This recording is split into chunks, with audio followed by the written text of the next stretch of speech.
Shri Mahaganapathe Namaha, Shri Saraswati Namaha, Shri Padavallabha, Narasimha Saraswati, Shri Guru Dattatreya Namaha.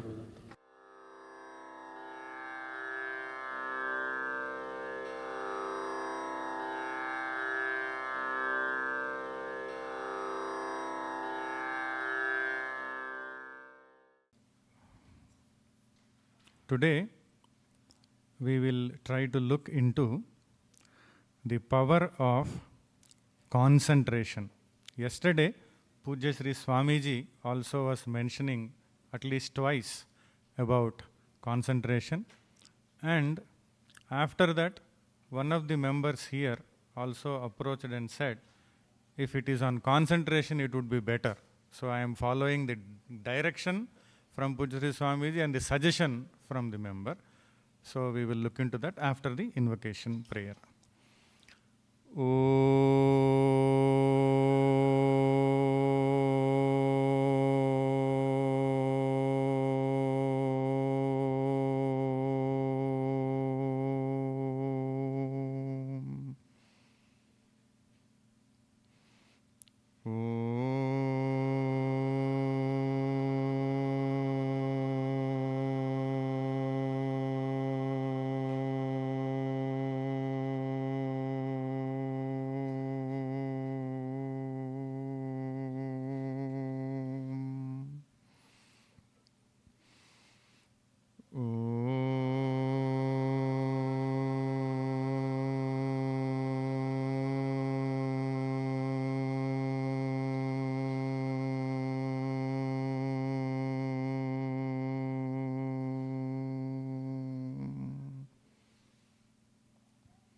Gurur Brahma, Gurur Vishnu, Gurur Devo Maheshwaraha, Guru Sakshat Param Brahma, Tasmai Sri Gurave Namaha.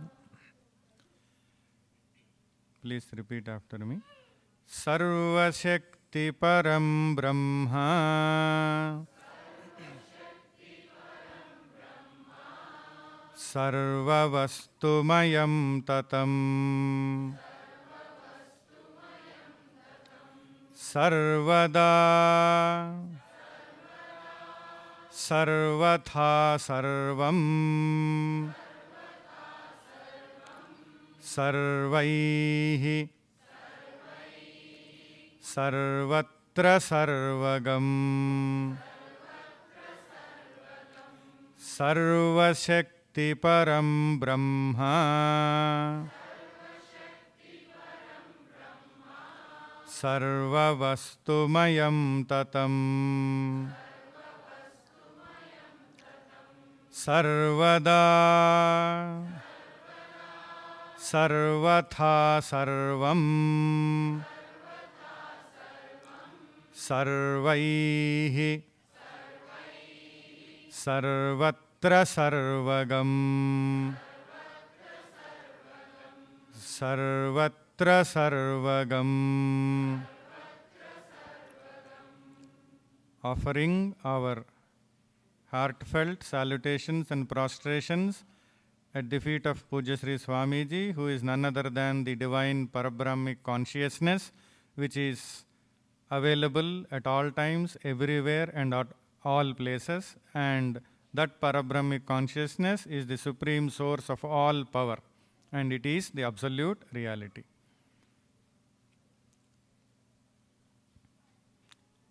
Power of concentration. Yesterday, we saw about the power of belief. We often hear about this word concentration. Every now and then we keep on hearing this word concentrate, concentrate, concentrate.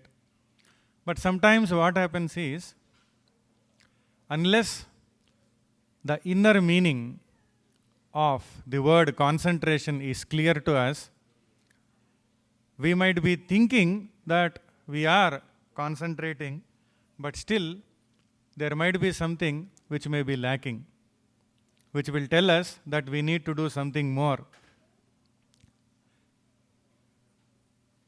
So, let us see what the Yoga Vasishta has to say and what the scriptural teachings have to say about the concentration. The first point to be known here is, when we gather,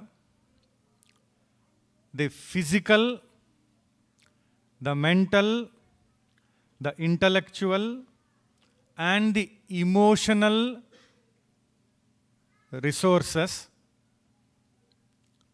or the physical, mental, intellectual, and emotional personalities in us, which we are referring to as resources, and focus all of them on one common object or one common objective.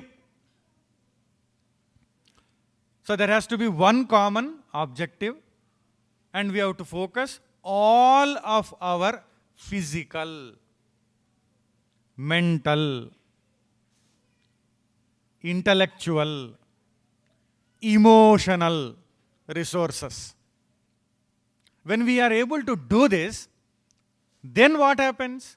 The power of concentration is released. Meaning, all of us are born with the power of concentration, but it might be lurking inside without getting released. Because when the Parabrahmic consciousness is the core essence of us, which is deep inside these personality layers, then this has got, or it has got, all the power of concentration. It is there inside. But it has to be released. So how do we release it?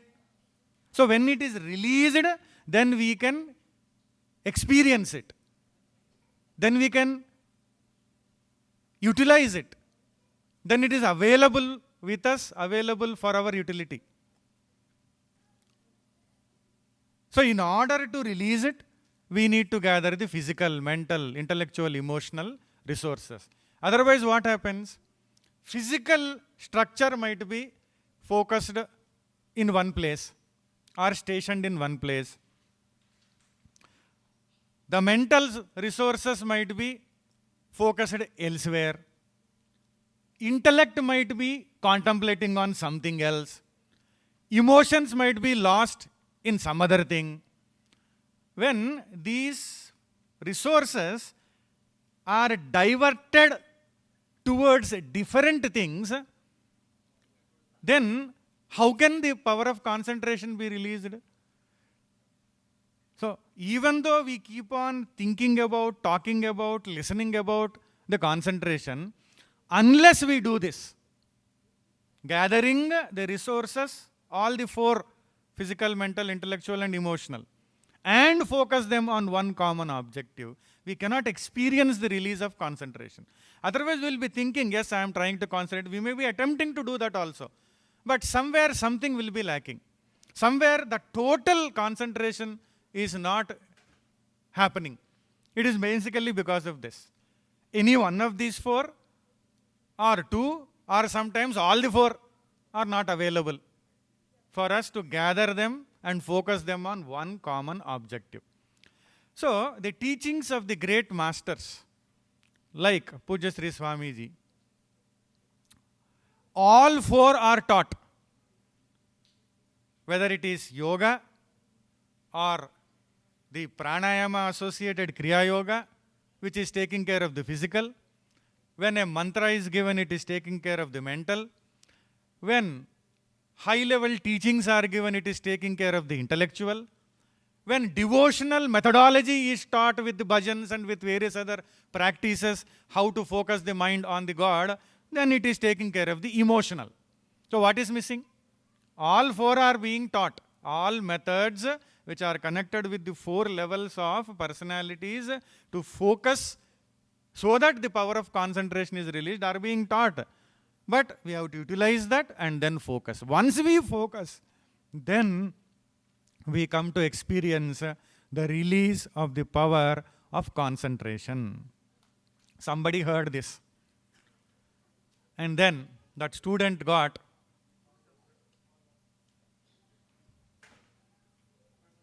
frightened because you have to gather physical, mental, intellectual, emotional, all for focus. When it is going to happen? When can I do this? So this is not going to happen to me. That student thought like that. Then that student approached the Guru and said, "Oh Guru, you are telling such a difficult thing. Keeping my physical body steady only is not possible. I keep on moving it, shaking it, agitating it. My mind already is running. Intellect, of course, is confused. Emotions are going haywire. Then what should I do? It is very difficult teaching you are giving to me. Tell me in one line which I can understand and do. Tell all this in one line." So the Guru will never say, the true Guru will never say that I cannot say. He will try to give something which suits to that particular student. That is how great Gurus are. Then the master said, "Here is one line answer for you. Just to do what you are doing. Just to do what you are doing while you are doing it." Simple.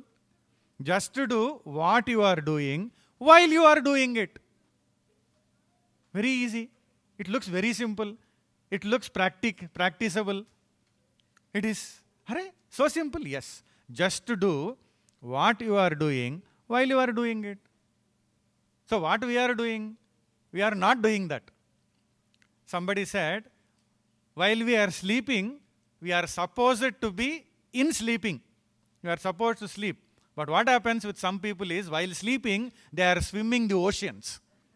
They are climbing the mountains while sleeping. So then what they are doing? They are not doing what they are doing while they are doing it. So that is why this master said, just to do what you are doing while you are doing it. If you are listening, you are doing an activity called as listening. Do that. Why you have to think again of something else? What is going to happen there? What is going to happen here? What is all this? That means what?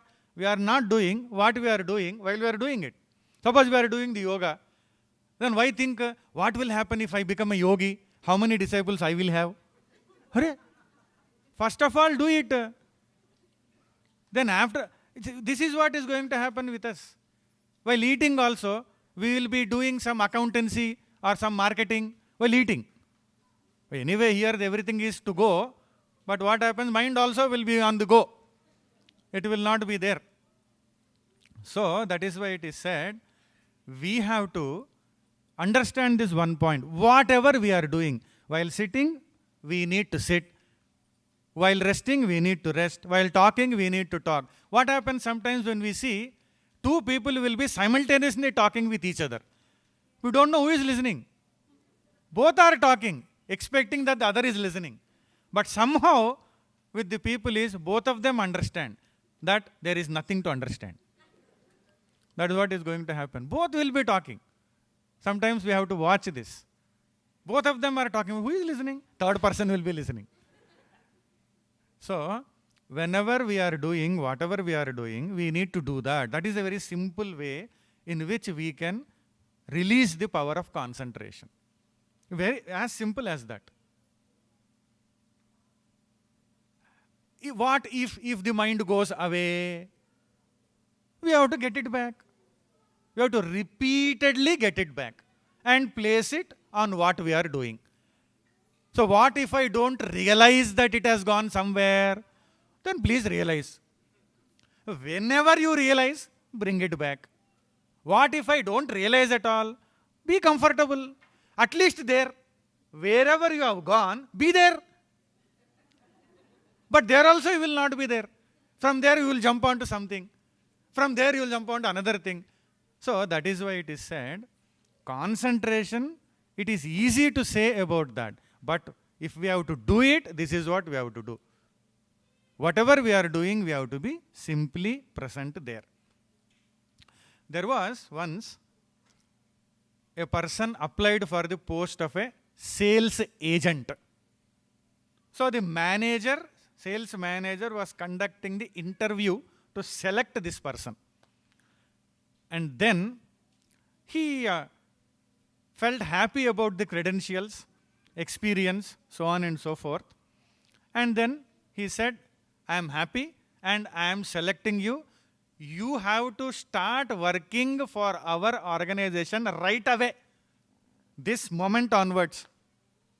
And immediately gave the appointment letter. Then he said, I am going to tell you one trick of this trade. Sales agent, being a sales agent. One trick. Simple thing. If you come across a customer, a possible potential customer, if you think that person is a potential customer, please respectfully go with a smile and all those things he said. Then he said, remember this one point. Keep on repeating what you have said. You say something about this object. What is the glory of it? How this will help the person to become complete in one's life. What? By buying this object. That has to be told. Without this object, you are incomplete. With this object, your life is complete. Whether your life is complete or my purse will be completely full because of that, that is different issue. So, this has to be told. Repeatedly you tell. Then the person will think, oh, without this I am incomplete. With this I am complete. So let me buy. That is it. Repeat it, repeat it, repeat it. So he immediately took to that lesson, went outside and started off this with the repetition. And surprisingly, he could really sell all the products. Whatever were given to him, all were sold. It was a record. Then he came back in the evening and reported to the sales manager. Sales manager was really awestruck. Oh, amazing. Nobody has ever done that. How did you do that? It is all your teaching, sir. Repeat it, repeat it, repeat it. You are really great. If on the first day you have done so much of sales, I am sure that this is going to break all records what were established earlier and create a new record. You are going to be a great asset for the company. Then that man said, sir, in the appointment letter, you have mentioned my salary as $7,000 per month. Now I want it to be raised to $12,000. I said, hey, first day of the work, how are you saying that? Sir, please raise it to $12,000. Hey, you have to prove yourself. You only told I have proved myself. Please raise it to $12,000. No, man, you have to be there for 1 month and then, sir, please raise it to $12,000. Hey, how can I present it to my boss? Please raise it to $12,000. Then this man thought, my God, first day he did so much and then he is immediately applying it on me only. So better not lose the person, so he raised the salary. Meaning what? Repeatedly, if anything is done, then that thing, particular thing can be achieved. So what we have to do is, we have to tell our mind the same thing. If it is going away, repeatedly bring it back. Repeatedly get it back and place it on what we are doing and wherever we are focusing. That is why it is said in the Yoga Vasishta and also in other scriptures also, that Ekagra Manas is one of the words connected with concentration. Ekagra Manas. Meaning what? Concentrated mind or concentration of the mind. Then it is associated with Ekagra Chittata. As we already know that mind, intellect, memory and ego are the 4 components of the internal organ or Antakarana. So, Ekagra Manas in combination with Ekagra Chittata. In the Chitta, there are some samskaras which are called as impressions and there are tendencies which are called as vasanas. So, all of them also have to be taken care. So, Ekagra Chittata here also means concentration of the mind with undivided attention. Undivided. Our attention might be divided. But here it is undivided attention. The whole attention on one single thing. And then when we combine them, Ekagra Manas and Ekagra Chittata, it goes like this. Concentration of the mind with undivided attention and the intentness of purpose. Intentness means whole, total, virtual. That has to be very clear. Our purpose has to be wholesome and total. That intentness, in local language it might be said, manaspurtiga, purna dil se, whichever manner we may try to understand. So, not only with undivided attention, but also with the intentness of purpose. When both of them are there, concentration of the mind with undivided attention and the intentness of purpose, that results in one-pointedness of the mind. This one-pointedness of the mind is very important. That is what is the combination of Ekagra Manas plus Ekagra Chittata. That one-pointedness, it is one-pointed. Ekam agram agradesha sanyeyam asyeti ekagraha. It means the one who has only one object to be known. If you and I are the individuals, we have only one object to be known at a given point of time. Not too many objects to be known. If I have only one object to be known at a given point of time, I am said to be one-pointed on it. Ekagra. Ekam agra. Agradesha sanyeyam asyeti ekagraha. So that is what I have to do. But what happens? I am talking to somebody also, thinking somewhere also, answering on cell phone also, looking at iPad also, and then looking at that notebook also, and then looking back and driving also. So many things if I do, then where am I focusing? So I need to really gather all the resources and focus on one thing. One parent, the father, was worried about the distractive tendencies in his son. 5-year or 6-year-old son. But sometimes what happens is, the parents have so many expectations that they want to see the son who is 5-year-old doing many, many things. How it is possible? They are growing, they will do whatever they are supposed to do, but the expectations are too much sometimes. So his father was worried. Oh, my son is getting distracted. He doesn't concentrate on one single thing as if he is doing it. Because the mother of the boy is always complaining, your father is never concentrating on anything. So whatever it is. So he is worried about his son's concentration. So he was really worried. He doesn't study, doesn't focus, doesn't concentrate, doesn't stay stable, pulls everything away from their places. Then he was worried. And then he consulted somebody. He consulted a priest. That priest said, easy way to know about it. What my son is going to become, that is what your worry is. If he is so distracted like this, what he is going to become in future? That is what is the worry for many people. What he is going to become in future? That future is only 20, 30 years away. But what is going to become? So, then the priest said, simple practice. I will tell you one technique.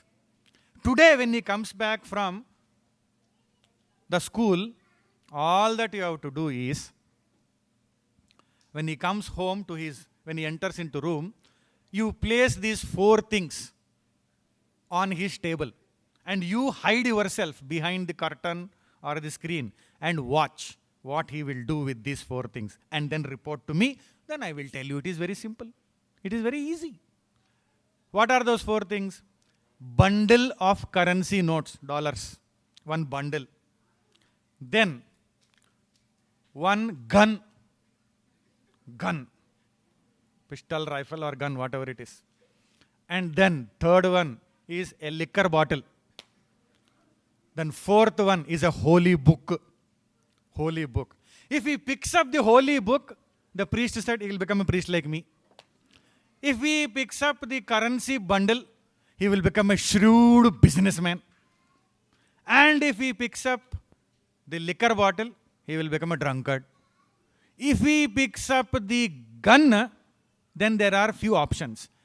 He may join the army and become a military person, or he may join the police force and become a police cop or police person, or he may become a terrorist. anything is the possibility. So you watch and tell me. This is very simple. So he placed all the 4, and the little boy came back home, and he went straight into the room, saw all the 4 things, and father was watching. What is that is going to happen? And then this boy went straight, and first thing he did is picked up the bundle of currency notes and placed it in the pocket. Second thing, opened the liquor bottle and tasted it. Third thing, picked up the holy book and placed it under his arm. Fourth thing, held the gun and walked out. Father was confused. What is this? All 4? Then he rushed to the priest and said, "Oh priest, he picked up all the 4. Then that priest said, "My God, he will become a politician."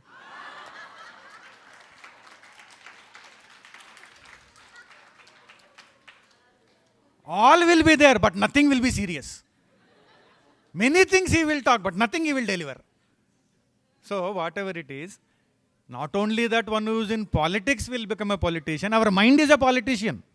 It is very political because it will involve in all. It will look as if the person is interested in so many things, but focused on none, focused on nothing. That is the reason it is said in our scriptures, especially in the Yoga Vasishta, it is said, Ekasmin Vishaye Tano Buddhi Vistaro Yasyeti Ekatanaha. Meaning, the intellect of the person is spread into, extended into, expanded into only one object. How beautifully it is said. The intellect of the person is spread into, expanded into, extended into only one object.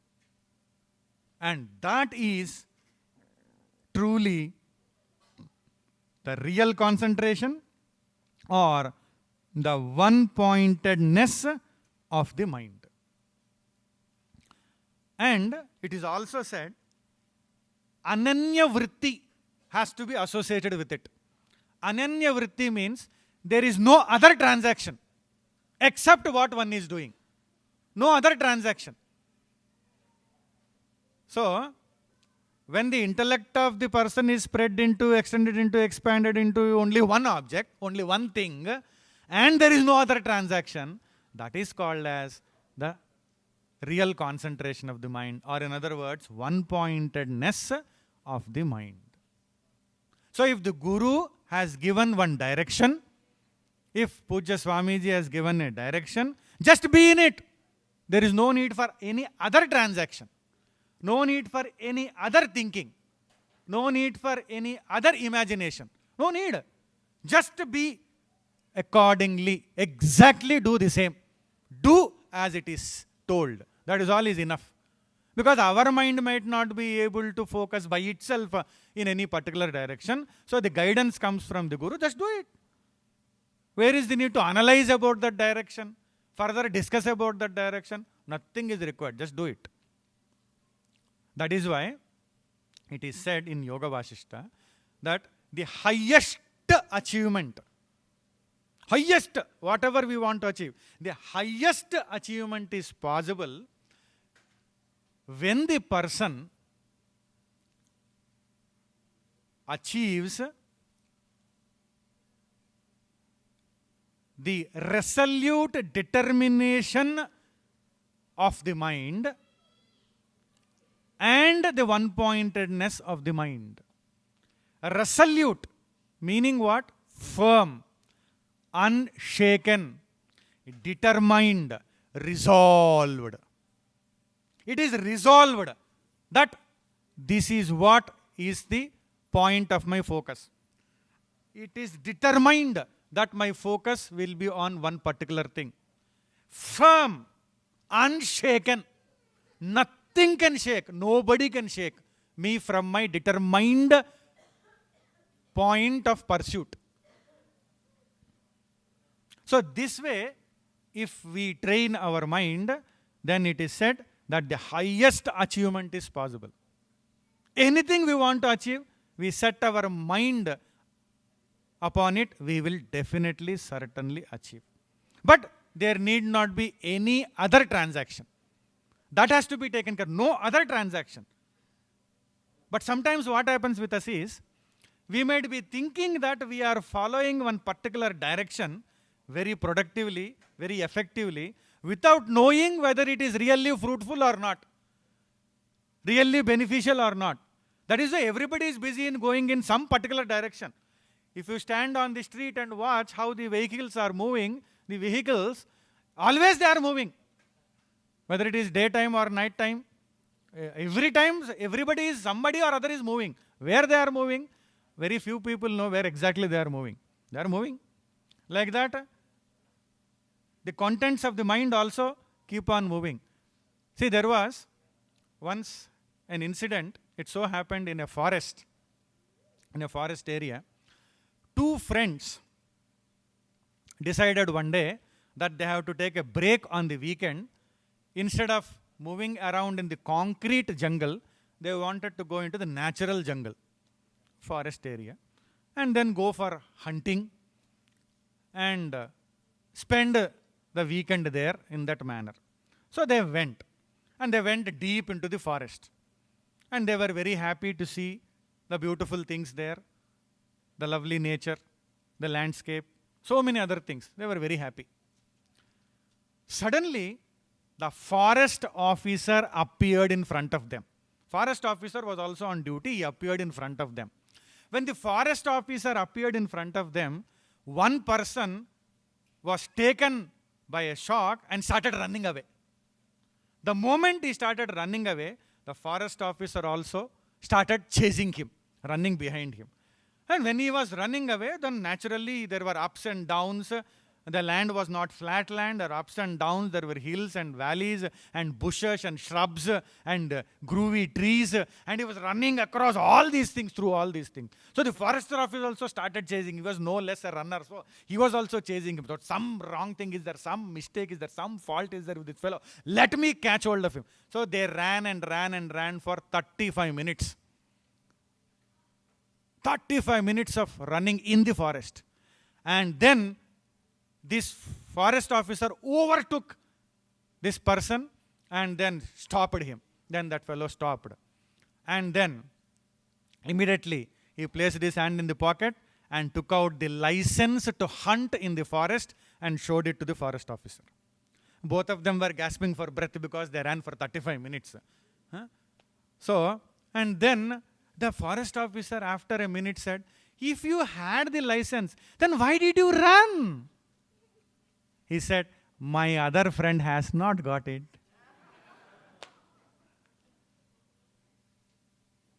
Now the forest officer chased the person who had the license, left the fellow who did not have the license.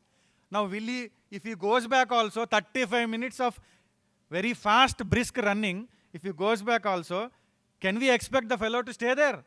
He will not be there. He would have vanished.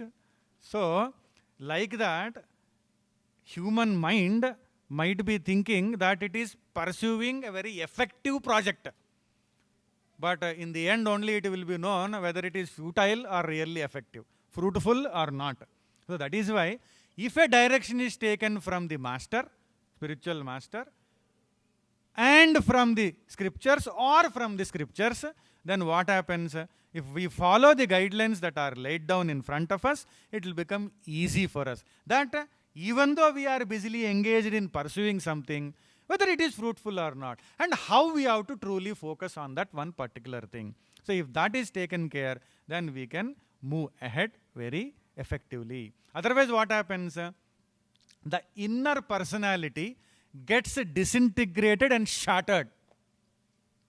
Inner personality is mind, intellect, memory and ego. So that inner personality, especially the mind, that gets disintegrated and shattered. Why? Because of endless desires. What will these endless desires do? Make the mind get distracted onto many, many things. When the mind is distracted onto many, many things, the inner personality is disintegrated and shattered. The intellect goes one way, mind goes another way. The ego is reacting to some other thing. The memory or the bank or storehouse of all the impressions, which is chitta, is involved, engaged in some other thing. Then what happens?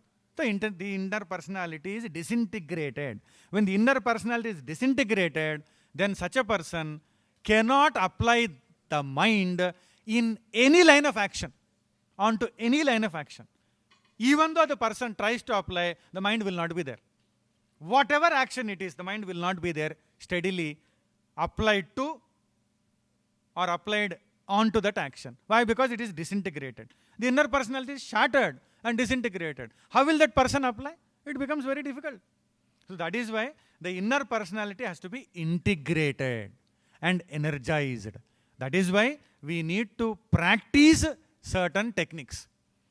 And all these techniques only are being told in various formats. Whatever we have seen till now are all techniques only. How to focus the mind and on how many objects, whether it is one or many, and where, how intellect also has to be focused on the same thing, how entire antakarana has to be focused on that one particular thing.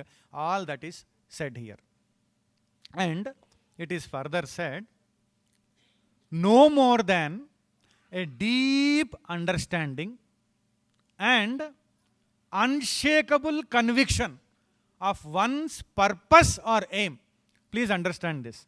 No more than a deep understanding. That is first thing. Second thing here is, and an unshakable conviction of one's purpose or aim. We have some purpose. We have some aim. We have to have unshakable conviction. So we are very clear. We are very sure. For that, deep understanding is important. Unless there is a deep understanding of one's purpose, there will be no unshakable conviction. That can be shaken by anybody. If you are pursuing something, somebody comes on the way and says, what are you doing? This is what you are doing. This is not going to lead you anywhere. This is useless. You will be left nowhere. Then we will stop that. Then we'll pursue something else. And that person told us to pursue this. We are pursuing. Somebody else comes. What? This is what you are doing. This is useless pursuit. You have to follow what I have to say. If this way we are going to change our pursuits and aims, then what is going to happen to us? Where is the unshakable conviction? So that is why it is said, we need to have that unshakable conviction of our purpose or aim. Then this is the result of deep understanding. When these are combined, what are combined? Deep understanding plus unshakable conviction of one's purpose or aim. Then what happens? Then the power of concentration gets released automatically. This makes the concentration possible. Concentration automatically happens. We need not worry about it afterwards. We need not bother about it. Because all the unwanted things are automatically set aside. Are truly set aside. Because unwanted things. There was one person who purchased a house in a subdivision.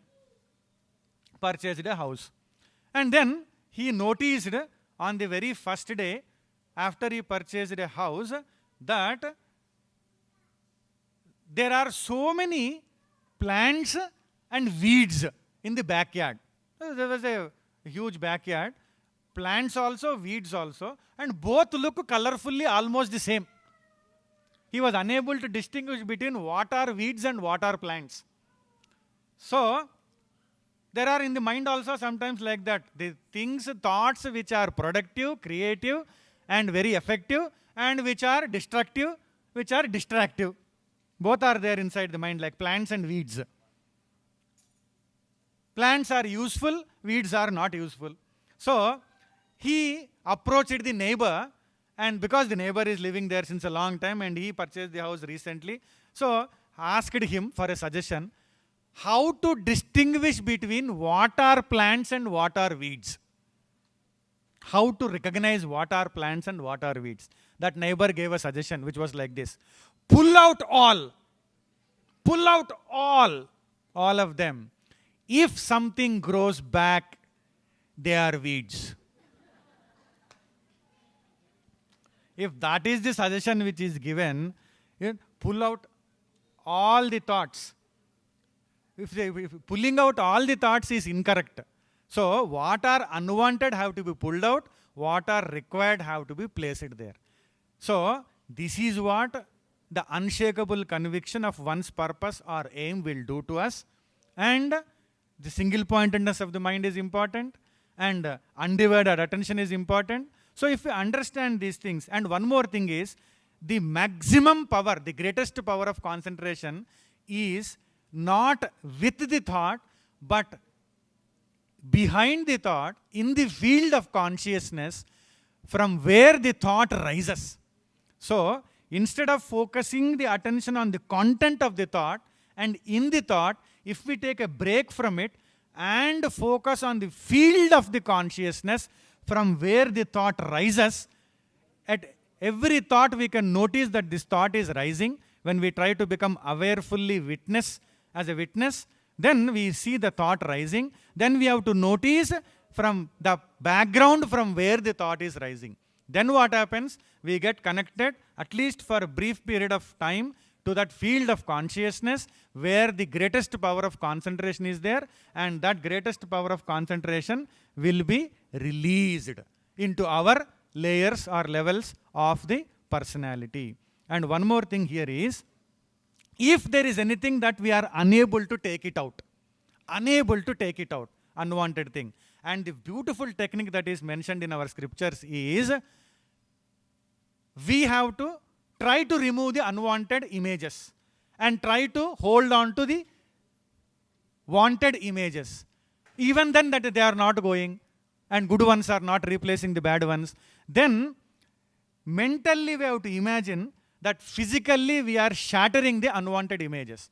That also is not possible to take away. Suppose fear is there, suppose the anger is there, suppose various other powerful distractions are there. Very effectively they are driving us away from our object, our aim, our purpose. Then what we have to do is, we have to, this is very effective technique, we have to imagine that the divine hand of our Sadguru, the divine hand, we have to close our eyes, we have to contemplate and feel that the divine hand of the Sadguru is entering into our head and taking that unwanted, destructive thing out of our head and relieving us from it. This has to be constantly meditated upon, and very soon we will suddenly realize that that trick has happened, the miracle has been done, that unwanted, destructive thing is no more there. So this is the best possible thing. So let us conclude our session here, because Pujya Sri Swamiji will arriving shortly, that concentration of the mind, one-pointedness, undivided attention, single-pointedness, all this we have tried. And finally what we have said, that whatever it is difficult for us to achieve, please see to it that Sadguru's hand is taking it away, so that there is only one single-pointedness afterwards. So by this way, we can achieve the concentration of the mind and apply it in our lives and fulfill all our objectives. Om Shantihi, Shantihi, Shantihi. Jai Gurudatta. Hari Om.